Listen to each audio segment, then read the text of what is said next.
Okay, we have Lars here to give us some information, answer some questions. Yes. Welcome. Introduce you to our audience back in Slovakia. Yes. Hello in Slovakia. So the first question, you already answered it many times here, is who came up with this crazy idea? It seemed like a good idea at the time. But we wanted to put on a race on our farm, and thought, how could you have a fun race with limited space and just limited resources, and kind of work this out as something I thought might be enjoyable. It seems like a lot of people agree, maybe not right now. Yeah, those 30 out there. Yeah? The 29 or so runners that are still out on the course are probably questioning their life decisions right now. So you mentioned that it was your dog's idea? Yeah, I can give the credit. We named the first one Big Dogs after my dog, who was named Big Dog. Okay. He's a 100-pound pit bull, which is a big dog. Yeah, that's that size, yeah? Yeah, he wasn't really tall, but he was really thick. Masculine. And quite often the runners who come there ask why it is the length of the loop, why is it the way it is, you know, so Well, the basic idea was 4 miles, but then I realized 4 times 24 is 96. I thought we just add that 0.1667 and it comes out to exactly 100 miles every 24 hours. oh, okay.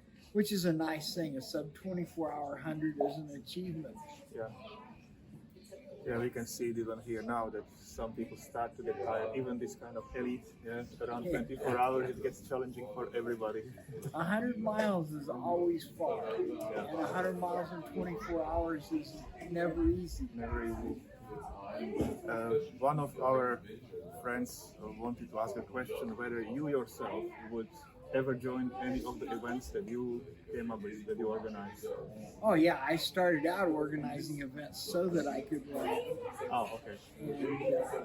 But there's not any run left in these legs. I still organize events that I would enjoy if I could run them.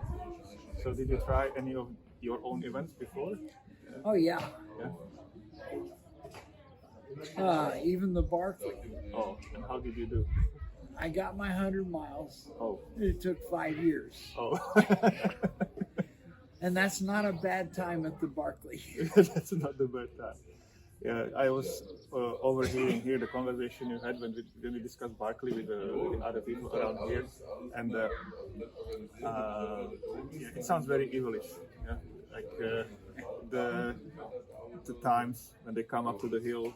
From the very beginning, they find out they're already behind the time. And so, was this the idea to design it that way, that people will realize even before they sign up that it's futile?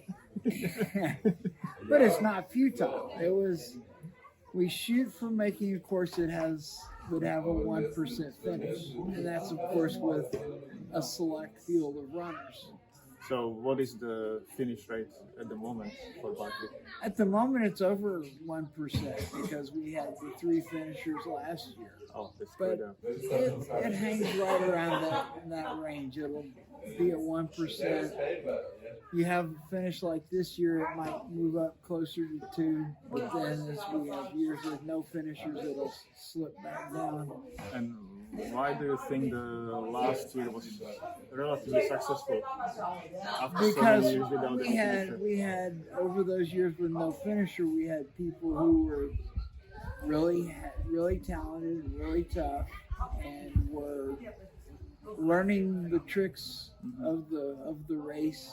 And you know, you go and you fail, and you go home and evaluate what you did wrong, and come up with a solution for whatever it was that stopped you, and then you go back and try again.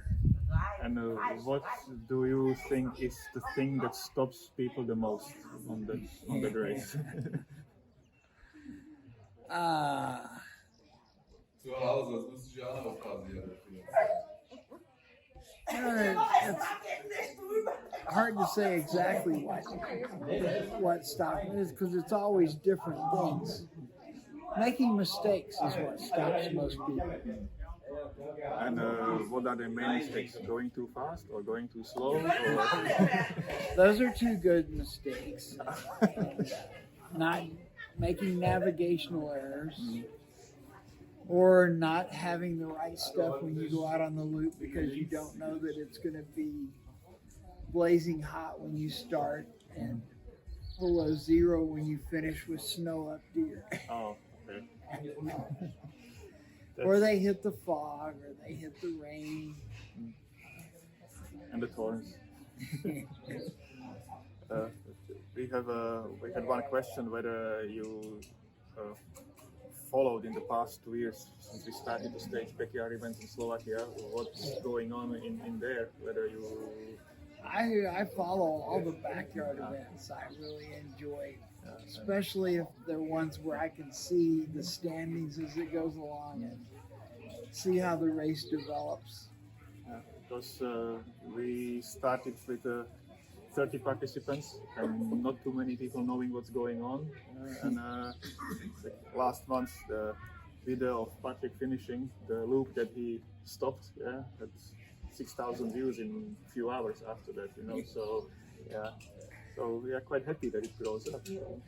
The backyard is actually, unlike most ultra running events, it's really fun. It's addictive as a spectator because everyone's always tight, so the pressure, it becomes more and more intense as it gets deeper and deeper and you get down to fewer and fewer runners because anyone can still win. When the process of figuring out the entry process to Barkley is quite special, So how do people find out how to get there? I don't know how they figure it out. But they do. But they don't find out from me. There's already so many people applying that I would maybe be killed if I advertised it and let more people apply. And how many license plates from how many countries you already have? It's got to be over 500 by now. It's become, we've had to start setting up camp a day early so we can spend a day hanging license plates. It seemed like a good idea when we did it. We didn't really think ahead to what would happen when you built up hundreds and hundreds of license plates. So it's really nice to see you here, coming out of your backyard to visit race in another continent. Is this the first time you come to see the backyard event out of the States, or? No, it's a strange thing. I've gotten to go see backyard ultras all over the world. So will you ever plan to come to see ours? It would really be fun to visit Slovakia. So maybe we try to arrange that for some near future. I go through this cycle. There is nothing fun about flying from the time you enter the airport until you finally leave the airport. It is just hell. So I always spend the flight promising myself that I'll never, ever fly again. Yeah, but then you come to a place like this with this kind of atmosphere, and it may have changed your attitudes, right, towards the flights. The part after the flight is is always good. So, okay, thank you. I think it will be nice for the people that follow our races to put a voice and a face to the name. Well, face they know from the pictures, but never really talking directly to them. So thank you, and hopefully one day we see you when you are again in that mode for flying. All right, now it sounds like a good idea to go places and see the races, and it's I would not fly to go someplace to just be a tourist because it's not worth it. You can see pictures. Yeah. But to go somewhere at a backyard, you really get to meet people and know them, and of course see their soul stripped bare out there on the course. So one last question: What is your guess? What will happen here this weekend or after this weekend?